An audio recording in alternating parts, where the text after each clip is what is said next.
Yanan Bamata Asumba SKTV Khaidem Anova Imphal based over channel Ama Aduga Machina Global Outreach Oyadaba Aduga Yamnamong Taba Port Ama Chidigi Hongani Haibasida and when the Yamnungaiba Mapoi being a channel citizen.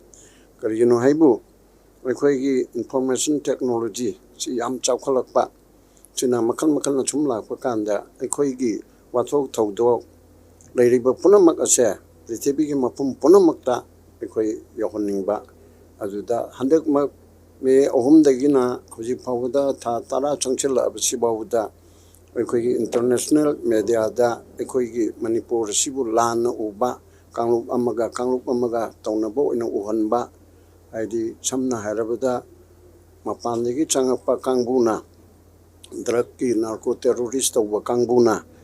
Adugumba Manipur Thugaiba Pamba, Aduga India Thugaiba Pamba, Adugumba Kangbuna, Lautuna Raga, Landara Pasida, Equi Kanglup Anigu and Uvangiba.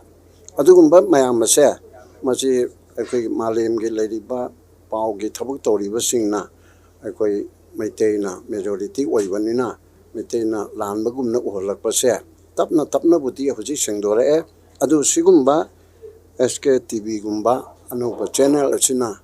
Global contact to that Malin Punamakta, Kangandana, Toy Butto Crisini, Hybercot Pachinaching Mache, Kangan number of Navada, a Chobutodang Ma, Loba Nangadena Tazi, Aduga Ruinana, Asigumba, Chime, Quena Kanbada, Yamna Putel Shana, Yamna Transparency, Lena Yamna honestly, Honabama Changi, so that Duga Adugimatakta Mo, Pau, Chi Pong Makanda.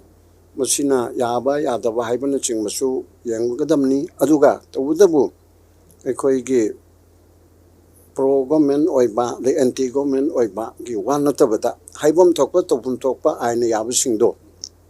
Article 19, one the Yoriba, freedom of speech, freedom of expression, freedom of press, and a lady bedo. Adu Chapchana Madu Nagna, Adu Makada, a reasonable restriction to Lainico.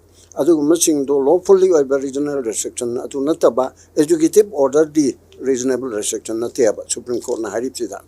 Kariumbama Pong Madamadu Yadi and Hibisi law Manayadava put to the reasonable restriction Yav. Law the Litaba Government educative order Mana Adu Pong to the Yadi and Hiragati Adu the Supreme Court Yadeba. A Sigumba Mayam chair.